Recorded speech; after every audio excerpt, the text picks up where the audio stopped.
Hi there, everyone. It's 4 o'clock in New York. A sweeping new piece of reporting in the New York Times that reveals that this time around, MAGA might very well stand for making autocrats great again. The disgraced ex-president's plans for a second term in office are pages straight out of an autocrat's playbook. Moves that would amount to nothing short of a wrecking ball to American democracy, and consisting of the very same things that have not just landed him under criminal scrutiny and investigation by the Justice Department, but that have already led to federal indictment. The New York Times reports that Team Trump plans to get rid of any and all roadblocks to interference by the White House in any independent government agency. From that new reporting, quote, Donald Trump and his allies are planning a sweeping expansion of presidential power over the machinery of government if voters return him to the White House in 2025, reshaping the structure of the executive branch to concentrate far greater authority directly in his hands. Trump and his associates have a broader goal to alter the balance of power by increasing the president's authority over every part of the federal government that now operates either by law or tradition with any measure of independence from political interference by the White House. That is according to a review of his campaign policy proposals and interviews with people close to him. The ex-president's allies are trying to ensure that the next time Trump needs to get the Justice Department or the Department of Homeland Security or any agency really to go along with his political vendettas, there will be no one and nothing standing in his way. Once again, from this new New York Times reporting, quote, he intends to strip employment protections from tens of thousands of career civil servants, making it easier to replace them if they are deemed obstacles to his agenda. And he plans to scour the intelligence agencies, the State Department, and the defense bureaucracies to remove officials he has vilified as, quote, the sick political class that hates our country. It should come as no surprise that the people who are drawing up plans for a purge of the government, they are the very same people who enabled Trump in the run-up to the January 6th insurrection, including former White House personnel chief John McAtee, once described in The Atlantic as, quote, the man who made January 6th possible. That piece of reporting from back in November 2021 said this of him, quote, McAtee and his enforcers made the disastrous last weeks of the presidency possible. They backed the president's manic drive to overturn the election and helped set the stage for the January 6th assault on the Capitol.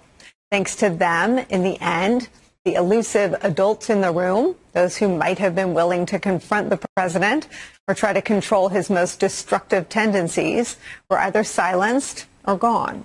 John McAtee is now quoted in the New York Times as calling for a, quote, complete system overhaul of the executive branch of government. Plans by the disgraced ex-president and his team to remove any and all obstacles to his power in a potential second term that would amount to a death knell to American democracy is where we begin today with some of our favorite reporters and friends. Former U.S. Senator Claire McCaskill is back with us, plus former FBI counterintelligence agent Pete Strzok is here.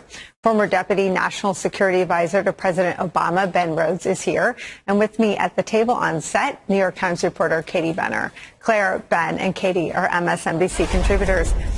Katie, what's stunning about your colleagues' reporting is that this isn't hidden. This wasn't a product of stellar investigative reporting, which all these journalists have an incredible body of accomplishments in that category. These are stated public positions of the twice impeached, twice indicted ex-president. Absolutely. And interestingly, Jonathan Swan, one of the bylines on this piece of reporting, he reported a similar story just after Trump left office when he was down in Mar-a-Lago regrouping with his allies, trying to figure out what to do. They started coming up with this set of plans even then. So this is something that not only has Trump and his allies been planning for a long time, they've been remarkably consistent. Their goal is to ensure that whoever the president is can use the power of the executive branch with basically complete impunity. Now, of course, you could say that's not very far thinking, because would they want a Democratic president to have all of those powers? Well, of course not. Probably not.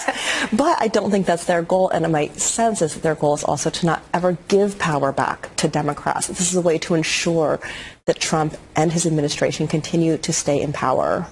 There's an incredible little anecdote where they measure the success of this plan which I think you could describe it as shock and awe, right? You shock the system by saying we're going to eliminate the independence of the Justice Department. It will now be used as a political arm of the White House. That they measured the success of those plans, which you're right. It's been reported that they've been underway since after the failed coup, by the fact that other Republican candidates for the presidential nomination had adopted the same thing. I mean, Ron DeSantis has a very similar view of killing or extinguishing the independence of the American Justice Department as Donald Trump does. That was a really sort of harrowing piece of reporting in here. Yeah, so we're heading, if this were to come to pass, we're heading toward mutually assured destruction in some way or another. When you think back to why these norms and rules exist, it's because after Watergate, the American people started to lose faith in the federal government. They said, how can we trust the federal government when we know that the White House has been using the Justice Department for such political ends? Things were a little bit different then. We had a Congress that was united in deciding that was wrong, so laws were being anti-corruption. We had a Congress that both the left and the right, Republicans and Democrats, believed that kind of corruption was wrong, and they took measures to put in place safeguards so it wouldn't happen again. We don't have that this time, but Americans will still believe that the government is corrupt. And once you lose faith in a democracy, once people really don't believe that the system works anymore, what do we have? So much of our system is based on faith and trust. You know, to the guy who wrote the book on how democracies die and erode, Ben Rhodes, I mistakenly chalked a lot of it, what the Republicans have done, up to reflexive fealty to Trump, fear of the tweet.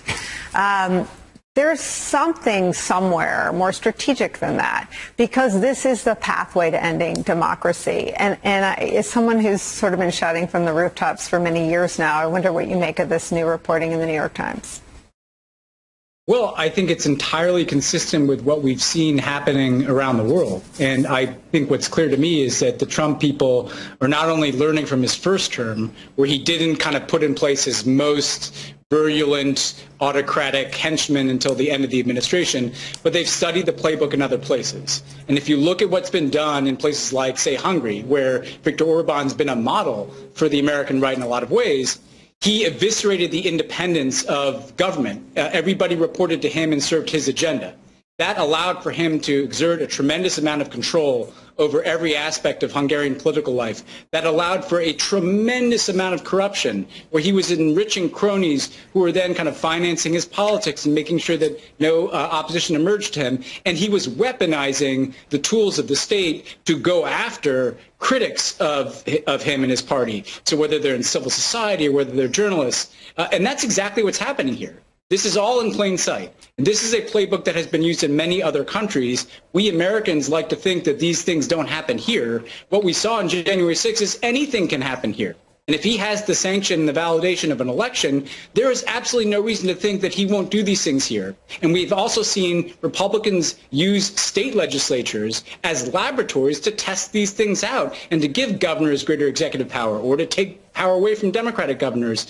This is something that they've been working towards for years now. This is what the 2024 election is all about.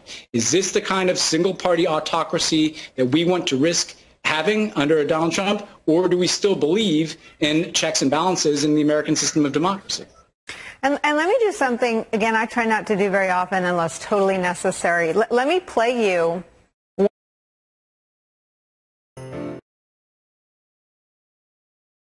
what Trump is running on doing, in his own words, from podiums, with cameras in the back, out loud and proud. We are a failing nation. We are a nation in decline.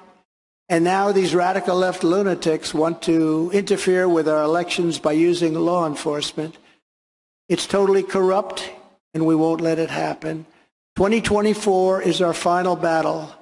With you at my side, we will demolish the deep state. We will expel the warmongers from our government. We will drive out the globalists. We will cast out the communists, Marxists, fascists.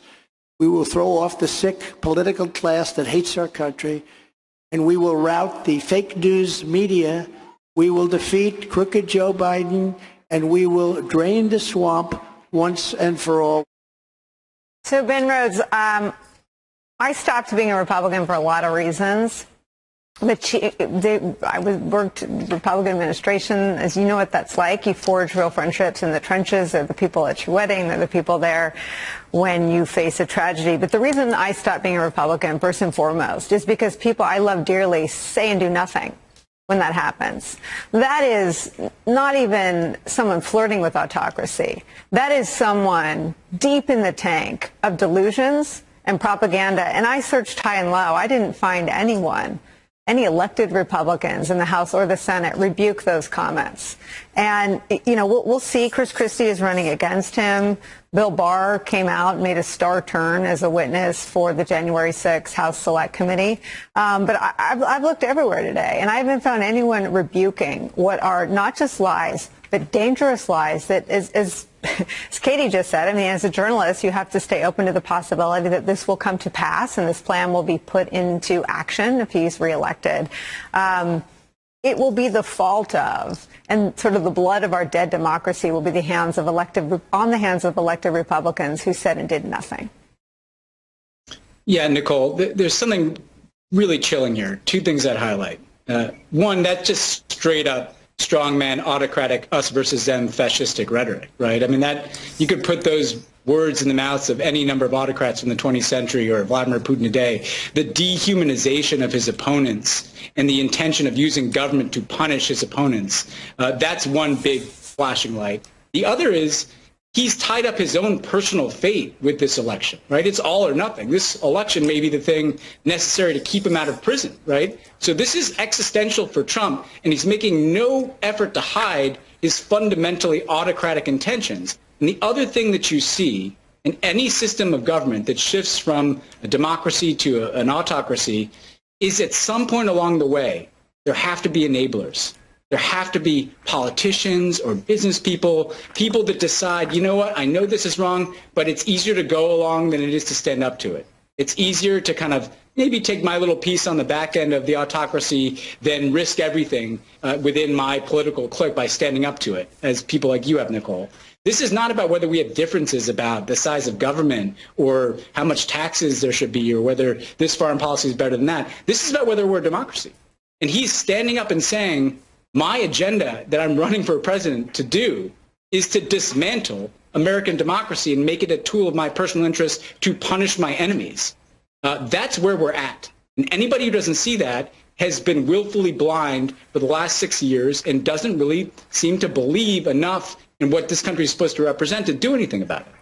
Well, and for him to be taking after a group that includes Liz Cheney, a conservative, Bill Barr, who did more to aid him at the Justice Department than probably anyone in our country's history. Of course, Christie, a long time. I mean, it isn't a right-left choir. And I have one more for you, Ben. I mean, I think the mistake that people like Rupert Murdoch might be making right now is thinking it won't happen to us. But Trump can turn on a dime. And the notion that taking over the agencies that control the airwaves, which is also in this reporting that he wants to exert presidential control and power over that, doesn't mean that anyone will be spared. He could wake up on the wrong side of the bed, read something true or false on social media, and turn on anyone. And I wonder what you think about the fact that there's such a lack of bipartisan, cross sort of civic, cultural and business life reaction to this reporting. Well, I think there's something kind of numbing about Trump. You know, he normalizes extreme behavior.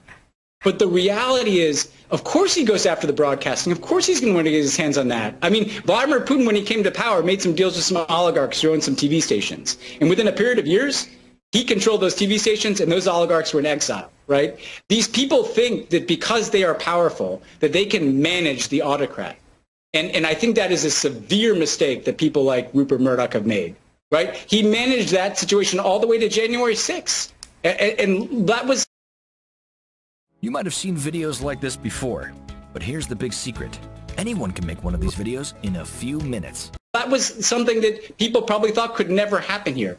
I think we have to condition our imaginations to be able to see the future that Donald Trump is telling us that he wants. This is the Trump presidency picking up on January 7th. That's what the inaugurational day will be. It'll be the Trump presidency from the day after the insurrection. That's what he wants to do.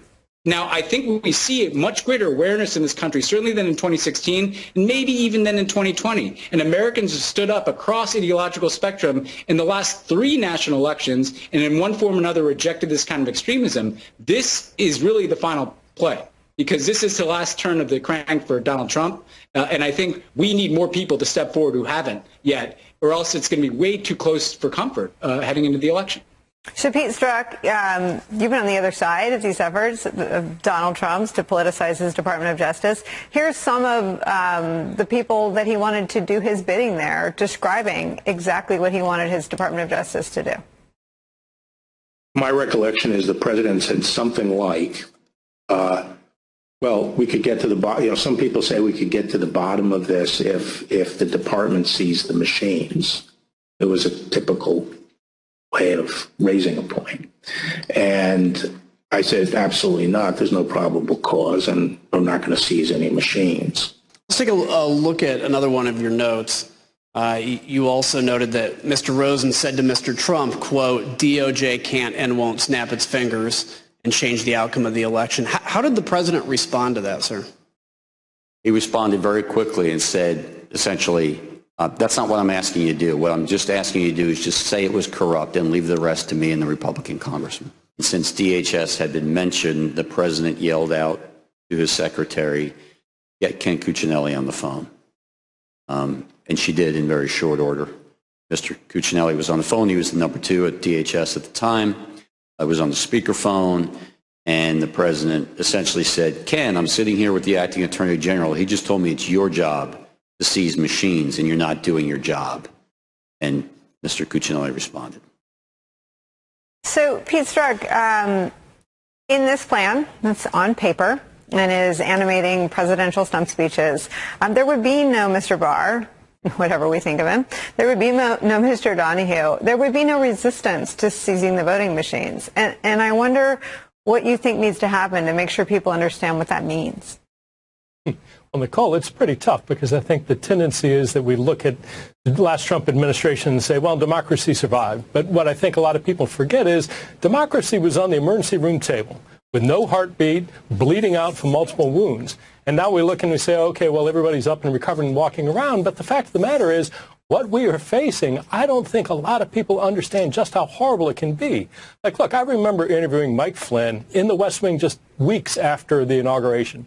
Nobody expected to be there. They didn't have people in place, and that is completely different now. We see lists of people being drawn up to put immediately into position should Trump return to power. And another thing that they've learned is the importance of having people who are loyal in those positions that control the people who investigate you, who can issue subpoenas towards you, who can arrest you, who can put you in jail, who carry guns. All of those places, whether it's the FBI, the Department of Justice, the Department of Homeland Security, the Department of Defense, I think that Trump and the people around him understand how critical it is to put loyalists in those positions and absolutely try and bring them to heel and pursue the agendas and make, as you've said, as everybody said this afternoon, Trump is not hiding. It's time to introduce you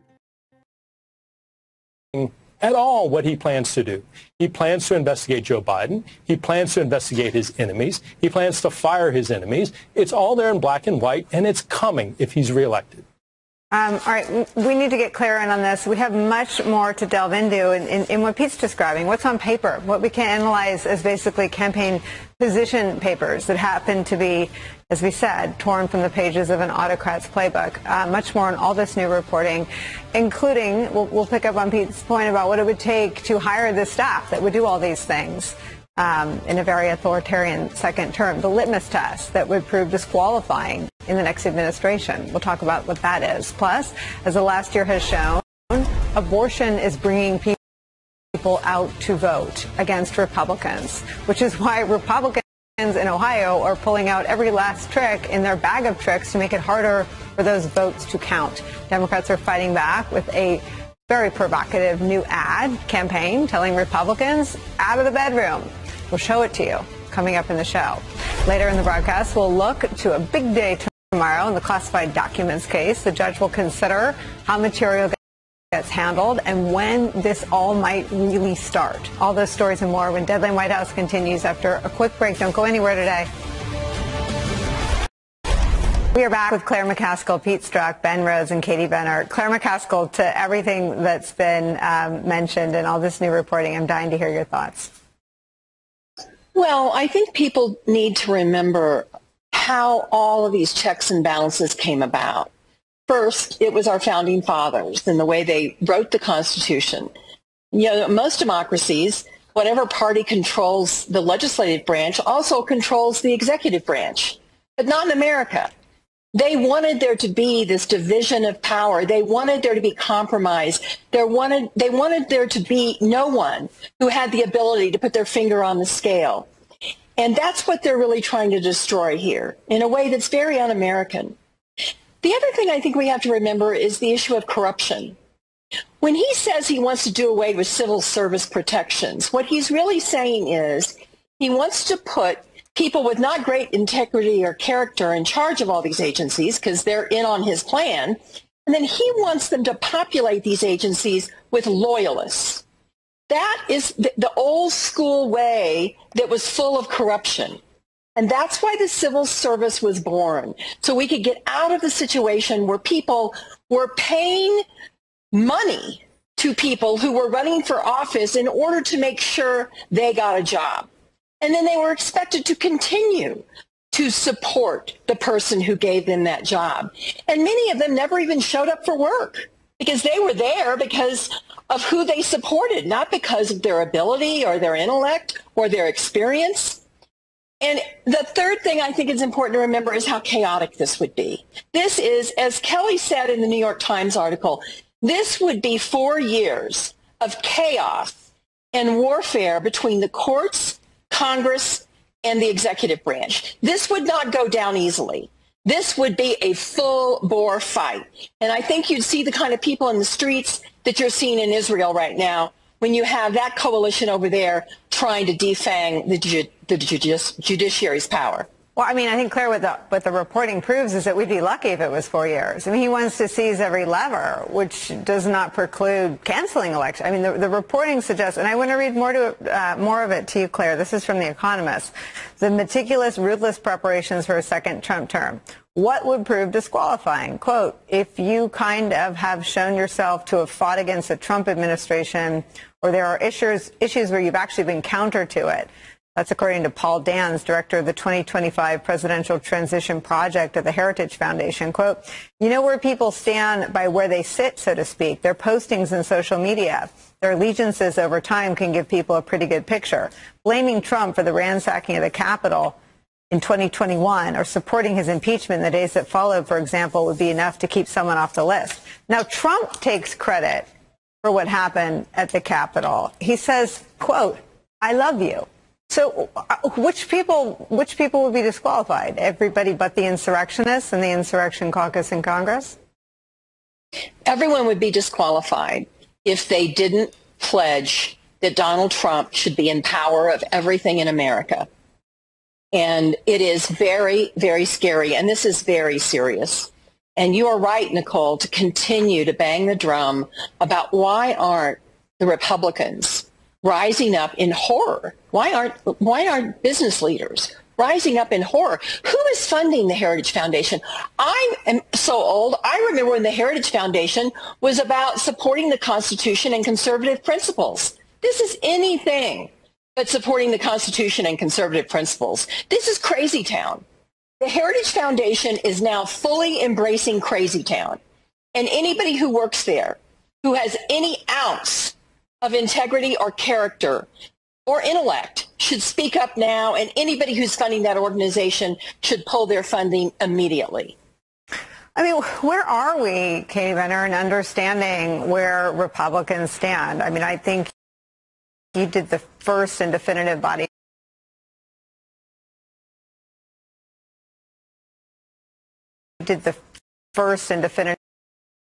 of reporting on what the Senate Judiciary Committee unearthed about the Republicans who held the line, if you will, at DOJ. But entirely.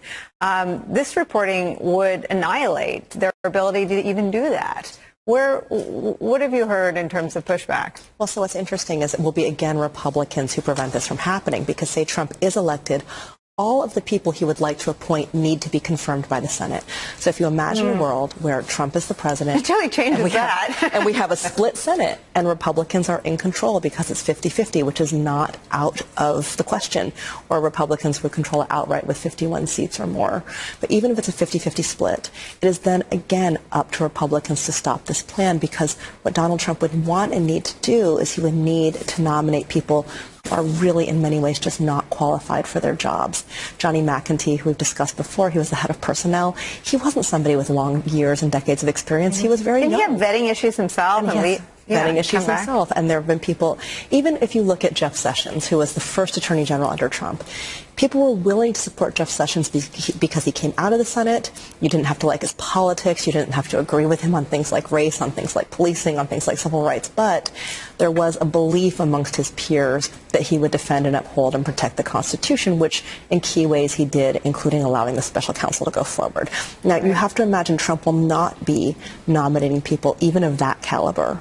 And so, again, it will probably be up to Republicans to keep this from happening by not confirming these picks. Of course, Trump can put in acting heads who can do a lot of damage in that time, but it would slow down the process a lot.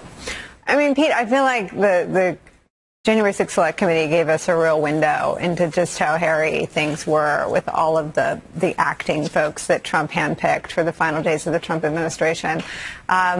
Where do you go in sort of imagining what this could possibly look like? Nicole, I go to a place of nightmares. I think about people like Kash Patel.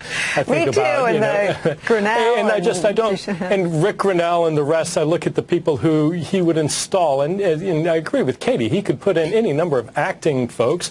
And the fact of the matter is, if we think we're going to rely on congressional Republicans, the fact of the matter is that Trump goes to these rallies. He is laying out all these plans to the cheers of easily 20 to 30% of the electorate. And any expectation that any Republican in Congress who is relying on those votes to stay in Congress is going to push back against them is sadly mistaken.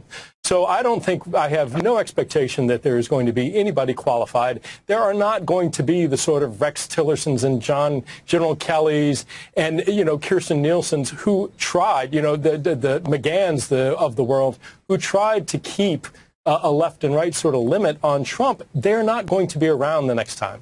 They're absolutely going to be these underqualified loyalists who are there with Trump because they could not be with anybody else.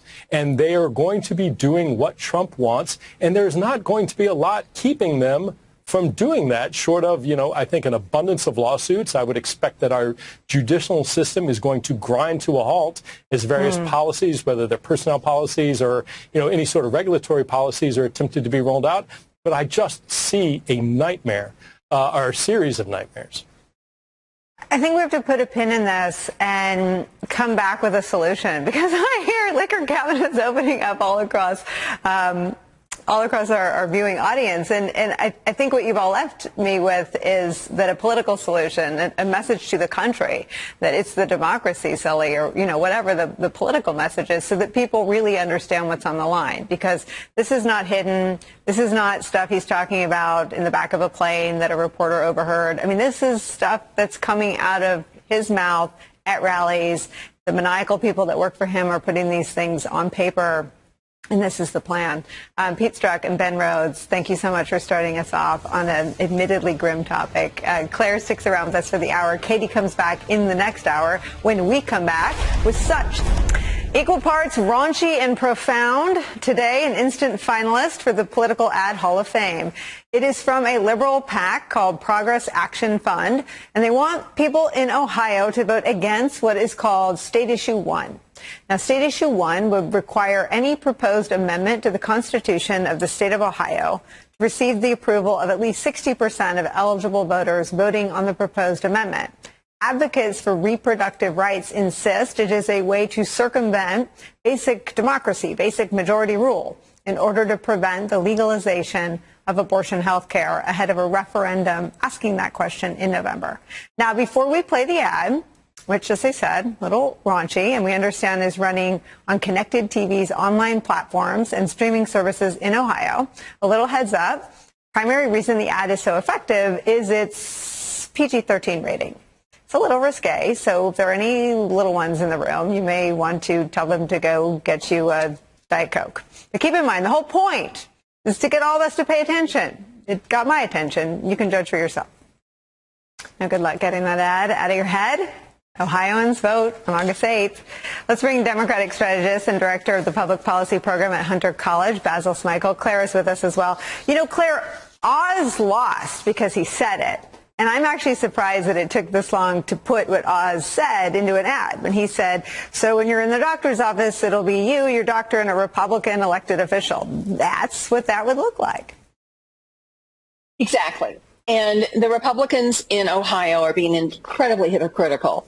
The Secretary of State actually said at a Republican rally, 100%, they put this on a statewide ballot issue in the middle of summer all by itself because they're trying to stop Ohioans from being able to protect reproductive rights in the fall.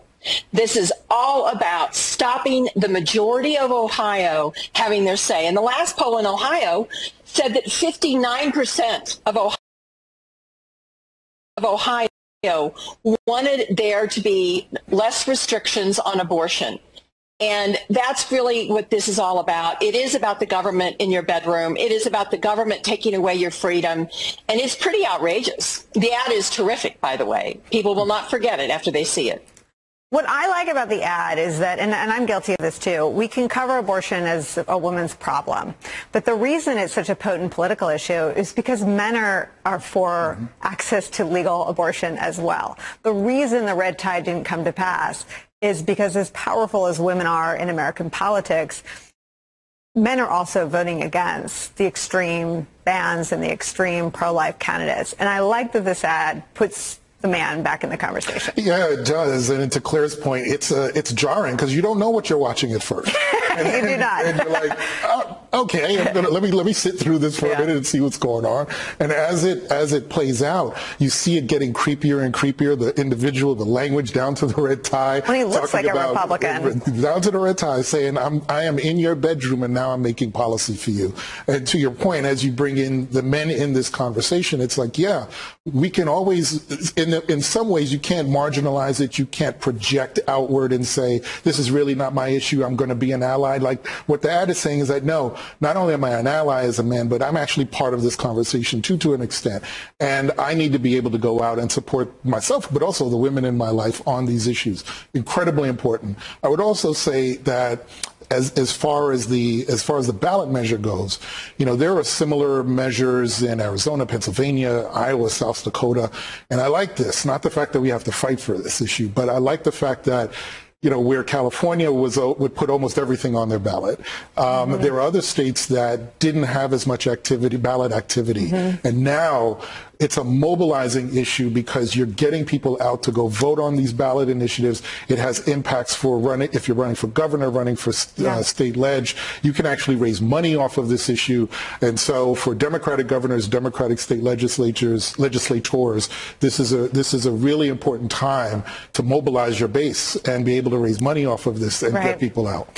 And let me just this may be remedial from all my sort of democracy hawks that watch this show, but the reason, Claire, the threshold is because abortion is a loser for Republicans. They can't defeat access to reproductive health care if they go to any electorate, in Kansas, for example, in Ohio, with a 50-50 proposition. That is why they're changing the threshold, because they know the majority of Americans. This is signaling everything that anyone needs to know about what a weakened state Republicans are in politically because of their support for this Supreme Court and because of their support for the extreme bans.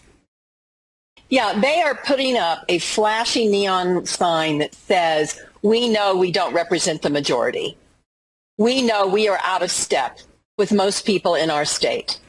And we are not going to change our view. Instead, we're going to make it harder for the majority to have their will.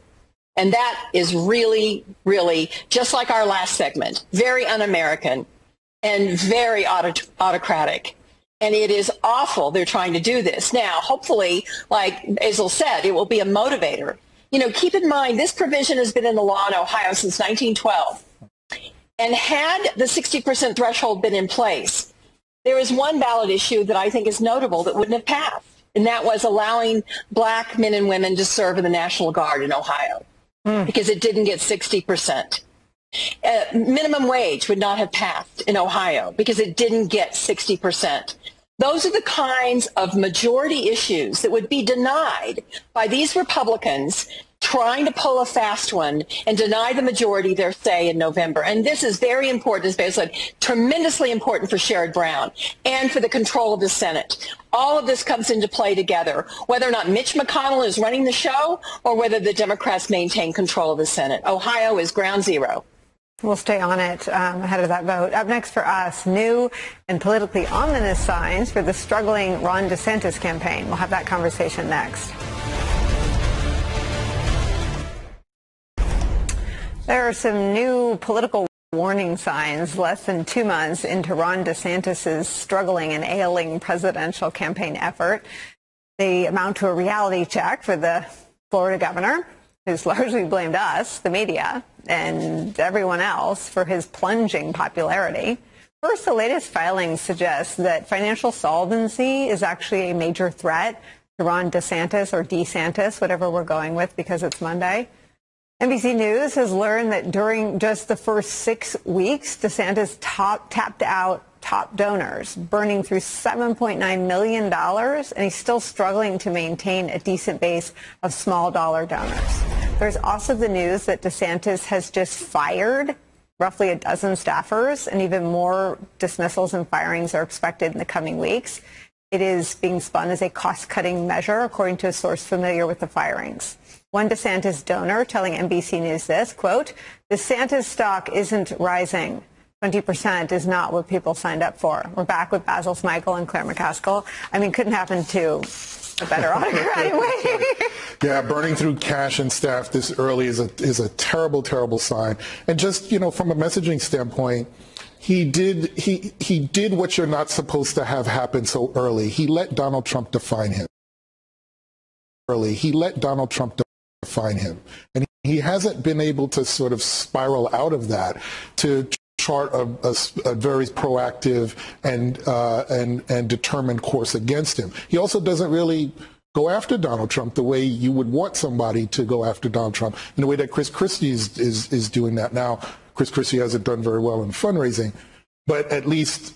But that's about viability. That's right. And money's always the first primary, right? And so what can help him down the road is if you have other GOP candidates start dropping out, and maybe he can pick up some of those donors. But right now, it seems like the donors feel, you're not our guy. And, you know, all signs point to another Donald Trump nomination. Claire, Ron DeSantis might be the worst political candidate I've ever observed from afar in Republican politics. He's really bad. And he's bad at the things that he thinks he's good at, which makes him a fun story to read about. I mean, the people that are covering him have sort of a delicious front row seat to this amazing preordained implosion politically. I mean, he's not going anywhere because he has no idea who he is or why he's running. And I think that I refuse to sort of condone any of the relativity. Well, he's better than Trump. He's worse than Trump. He's evil and bad in his own vein and with his own vigor. But the voters aren't into him at all. Yeah, you know, he won that re-election in Florida, and he and his wife thought that was his coronation to America's favorite candidate. Nobody in their right mind hires 100 staff in, you know, more than 18 months out from the election. That's a huge staff. That just dictates a high burn rate. And you mentioned, Nicole, and it's really important to underline this, you cannot get elected to major office in America without a foundation of small donors. It is no longer people's living rooms and checks with commas in it. It is people online giving you $20 a month or $10 a month, believing in you. That is how you gain support in order to be credible in today's elections. And then the whipped cream and cherry on this Sunday, he's behind Trump by 20 points in Florida. Mm-hmm. He thought he was the second coming in Florida. They even made an ad likening him into God in Florida. And here Florida is saying, nah, we like the other guy better. You're just mini-me. You know, stay out of this race. So the future does not look bright for Ron DeSantis. It's also not knowing where he stands on Trump that's deadly. You are for Trump or you are against Trump. That's right. That's right. And, you know, presidential campaigns are also about building a social political movement. Whether you agree with or disagree with, Donald Trump has actually done that. That's where those small donors come into play. But for Ron DeSantis, if you minus that, do you have big donors coming and saying, we want to make you? We want to actually create your candidacy and put you over the top. You don't see that happening either. So it seems like, and I guess, one can argue that even his arguments with Disney show that he doesn't know how to sort of play that. I mean, the other thing is if he'd been a Mickey Slayer, that would be something exactly right. He lost That's this exactly fight with right. Disney. That's exactly right. So you don't know how to win in that regard when you take on that giant. But look at what you're doing with big business and the biggest employer anyway. Like, you're not playing this game the way you need to play it, and that's costing. Clearly, we'll keep watching. Pop some popcorn. Basil Smikle, Claire McCaskill, thank you so much for spending time with us today.